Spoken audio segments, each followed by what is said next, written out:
Tonight on Global TV News Prime, Tinubu sets up committee to investigate allegations against telcos.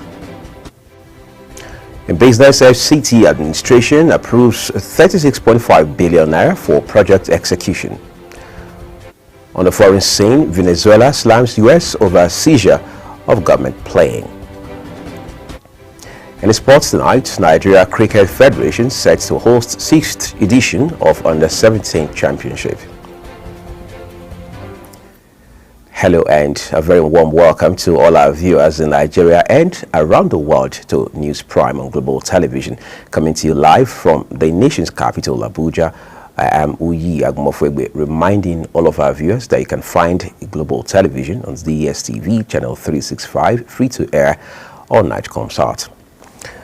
We begin this Friday evening by telling you President Bola Tinubu has set up an inter-ministerial committee to investigate allegations of telecom providers linking national identification numbers (NIN) to subscribers' lines without their consent. The committee has the National Security Advisor Nuhu Ribadu, Minister of Interior Olubunmi Tunji Ojo, Budget and Economic Planning Atiku Bagudu, Communications, Innovation and Digital Economy, Dr. Boso Tijani, and the Humanitarian Affairs, Dr. Nentawe Yowada. Tinubu, who listened to a briefing by the Minister of Interior, directed that the committee consider the matter and provide the Ministry of Humanitarian Affairs and Poverty Reduction with accurate data to carry out its mandate.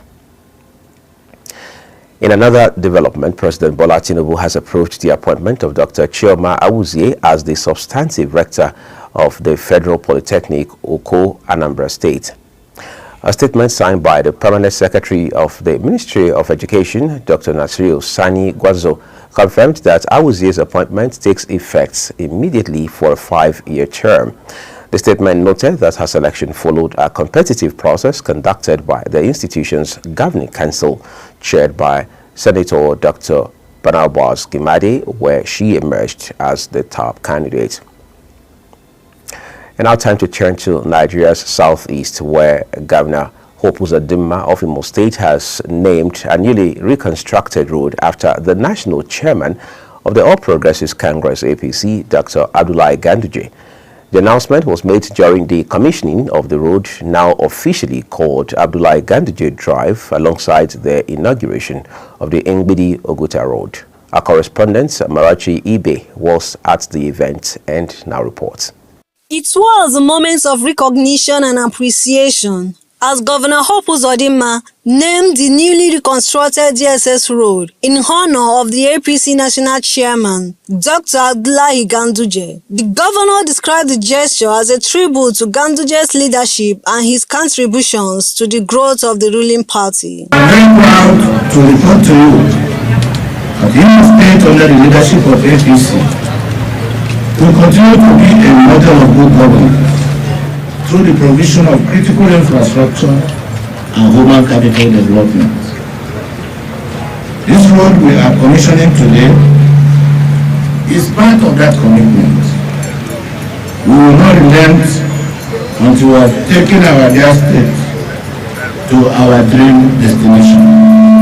Earlier, the event also saw the official commissioning of the Ngbidi Oguta Road, a key infrastructure project expected to boost economic activities and improve connectivity in the region. The highlight of the event was the official commissioning of the Abdullahi Ganduje Drive, with the APC chairman performing the ceremonial. Clear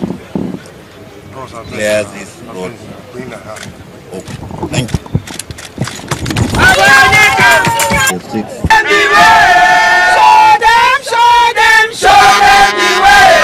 Residents of the area expressed their joy.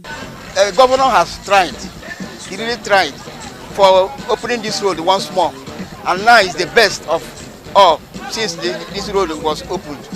So he really tried. I recommend him. The road was bad, but now the road is pure, brand new road.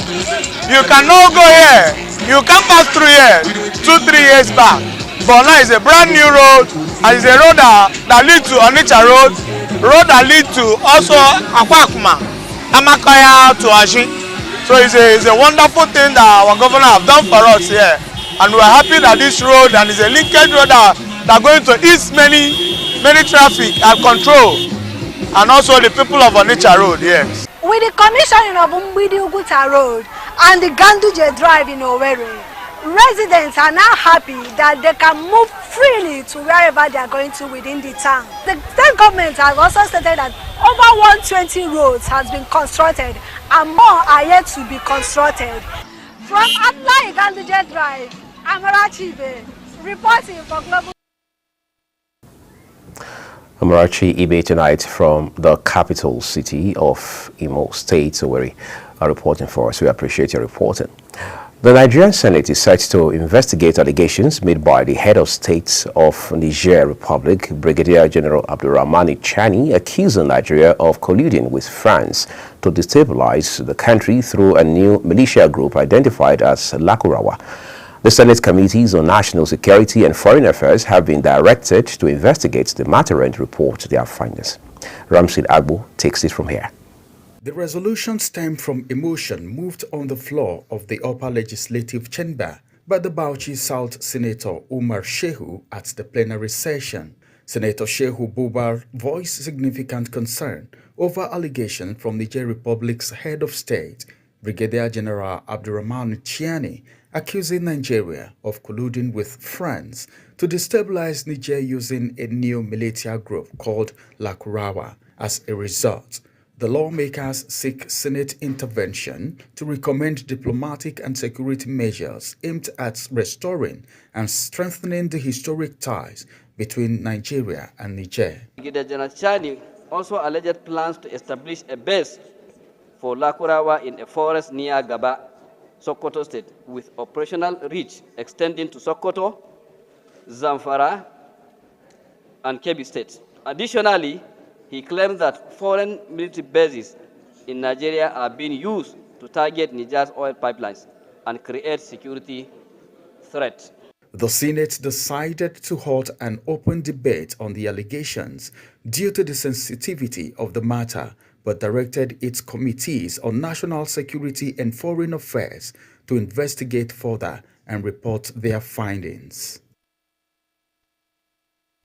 Let us just agree that his committee be made to go and carry out whatever investigation that needs to be carried out.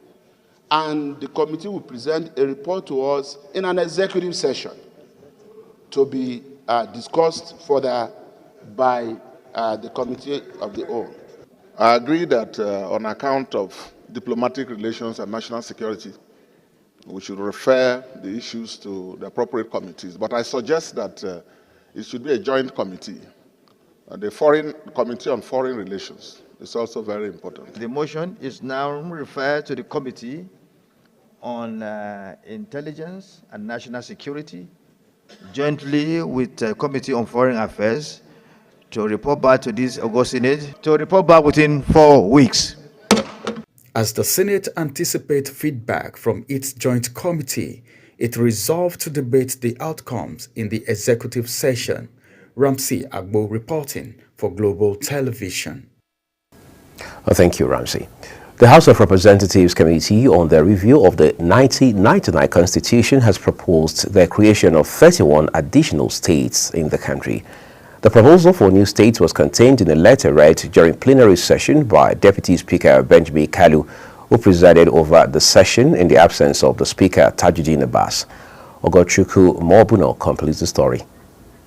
An act of the National Assembly for the purpose of creating a new state shall only be passed if it requires support by at least the third majority of members. The committee chaired by Kalu proposed 6 new states for North Central, 4 in the Northeast, 5 in the Northwest, 5 in Southeast, 4 in South-South, and 7 in Southwest. The Senate and the House of Representatives, the House of Assembly in respect of the area, and the Local Government Council in respect of the area is received by the National Assembly.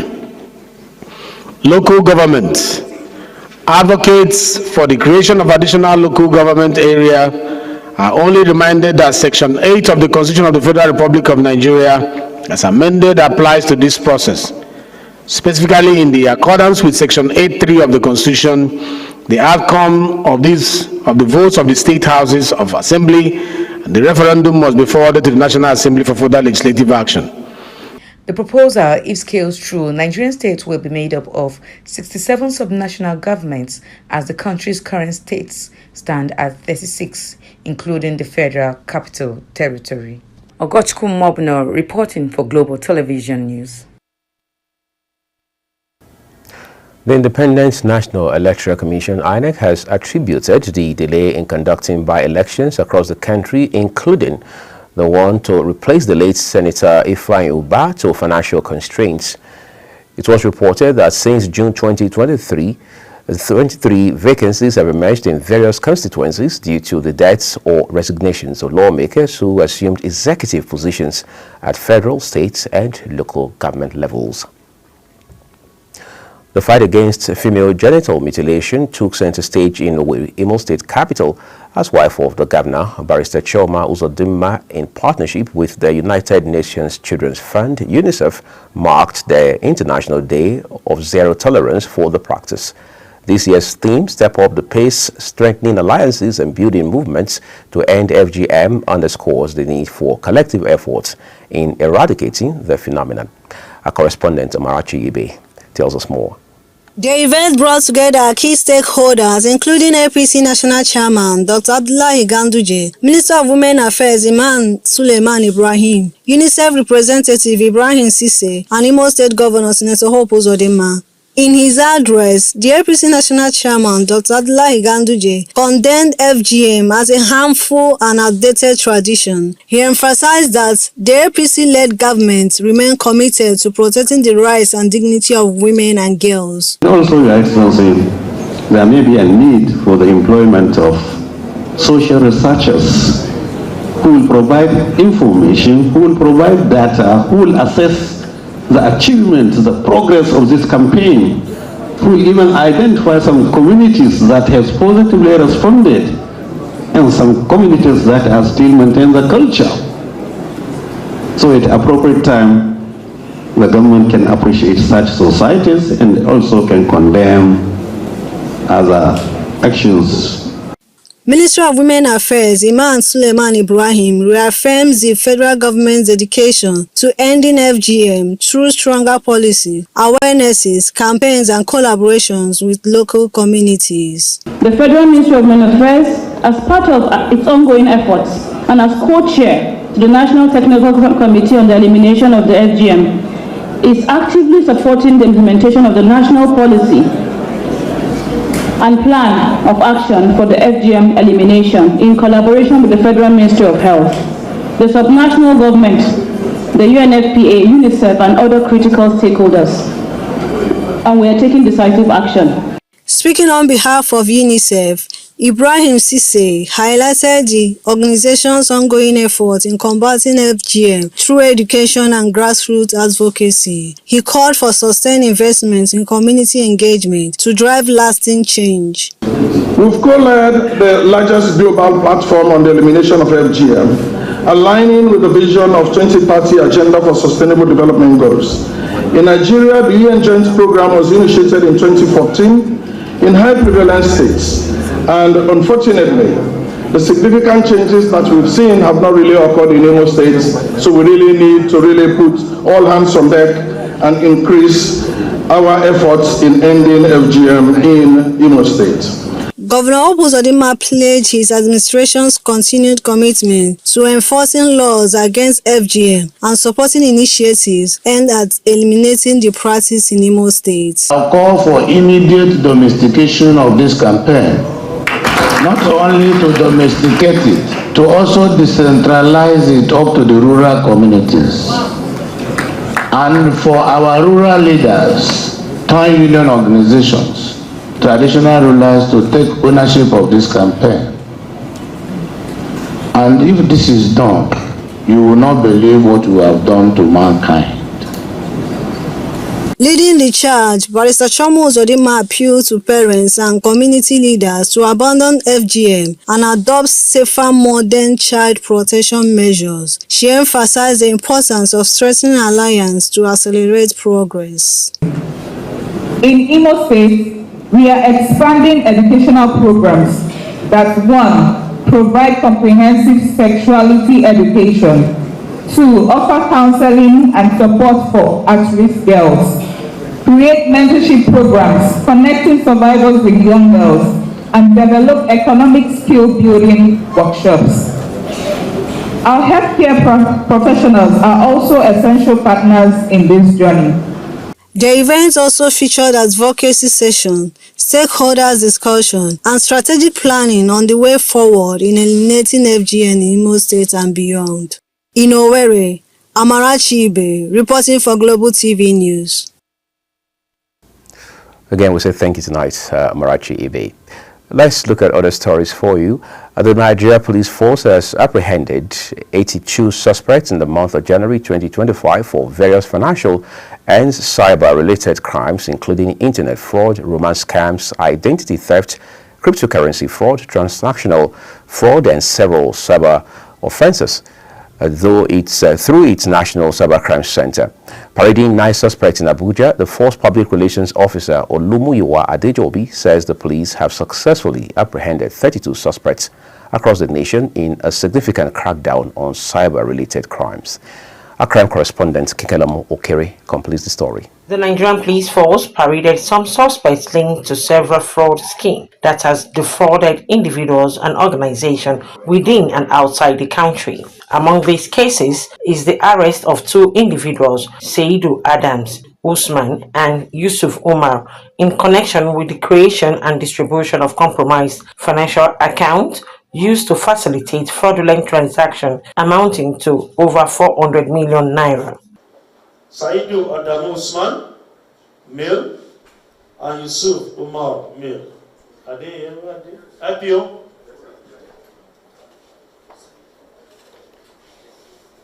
They are in connection with the creation and distribution of compromised financial accounts used to facilitate fraudulent transactions amounting to over 400 million naira. Investigations revealed that both suspects were recruited via telegram by an unidentified foreign cyber criminal. Saidu Adamu Usman was tasked with creating money point financial profiles using pre-registered SIM cards and email addresses. Some of the suspects testified to the crime they are accused of. This WhatsApp group that we buy Facebook from, we buy Facebook and TikTok, then we sell to our customers. The Facebook is that when we buy from the platform, most of them they come with followers, they come with 0 followers. Then we used to be the one to boost the account for the person to buy. So that's what we used to do. When we buy, we sell to our customers. How much you sell it? Depends. Some Facebook is empty. We used to sell some 1.5. We used to sell some 50,000, 5,000. Depends on the followers. $5,000. 5,000. 3-4 files I did create for him and hand over to you. How much have you realized so far from this deal? How much have you realized? How much have you realized so far from this dirty deal? Yeah, the payment is not a one-time payment. He paid me. Cumulatively, can you tell us the rough estimate, total of amount of money you have realized? Exactly, so I couldn't say. Okay, but our report here is saying so far you have done a deal of more than 400 million naira.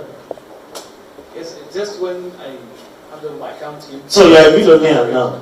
The Nigerian Police Force therefore cautioned against the inappropriate use of social media for the perpetration of crimes such as fraud, defamation, and cyber stalking, while reiterating the force's commitment to identify and curtail cyber criminals and syndicates, and ensuring that those involved in the cyber-related crime will face the full weight of the law. And protect our cyberspace, the Nigerian Police Force are taking the bull by the horn to make sure that we tackle all forms of cyber crimes in this country. Our effort is to make sure Nigeria gets is reputation bad, and we are taking off the grey list. So romance scam is here, sextortion is here.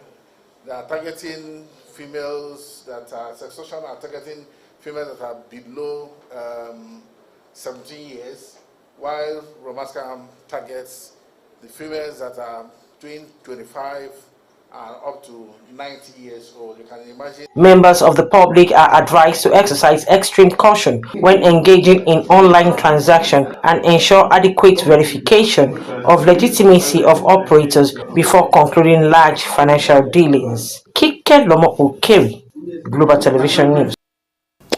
Crown correspondent Lomo Okeri there reporting. Thank you for your reporting tonight.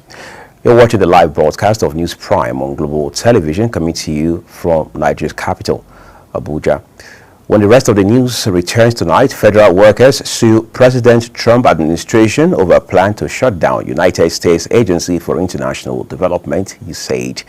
We have those details from the foreign scene as well as other stories from business and sports segments for you on the flip side of this break.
Well, thank you for staying with us tonight on News Prime.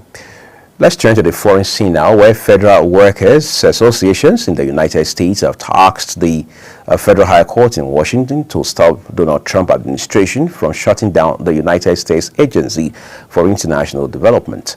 The lawsuit was filed by the American Foreign Service Association and the American Federation of Government Employees. The workers hinged their suits on the argument that USAID is a creation of Congress which the executive branch of government cannot dismantle.